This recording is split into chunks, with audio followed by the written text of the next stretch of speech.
Bashkia VAUTD-s dhe Ministria e Ekonomisë ka nisur investimin i cili synon rikualifikimin urban të rrugëve të fshatit Mjed. Rekonstruksioni i rrugëve dhe sistemimi i kanalizimeve ishte një ndërhyrje domosdoshme për komunitetin e kësaj zone, thot kryebashkiaku Kristian Shkreli.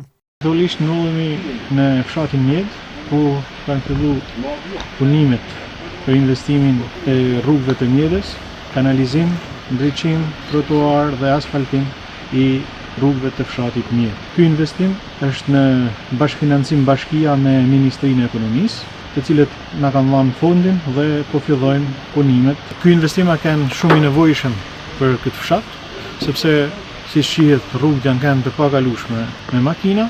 Shpresojmë që t'ju lehtësojmë jetën sa më shumë qytetarëve të Bashkisë Vaudesit me infrastrukturën që po bëjmë. Prej vitesh infrastruktura rrugore amortizuar dhe mungesa e kanalizimeve kanë krijuar vështirësi në lëvizje, sidomos gjatë stinës së rreshjeve, duke ndikuar në cilësinë e jetës dhe zhvillimin e zonës. Banorët, duke mirëpritur këtë investim, e cilësojnë një lehtësim për zhvillimin e jetesës së përditshme.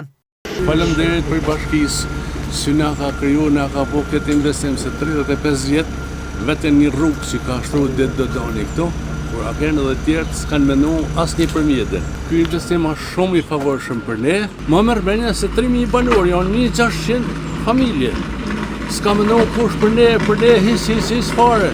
Ky është investimi që bëhet për bashkijet, pas fasën e bardhë, Zoti jeni moft. Kjo investim është i jashtëzakonshëm. Zoti jeni moft ata që amonon për ne. Shumë i nevojshëm ishte.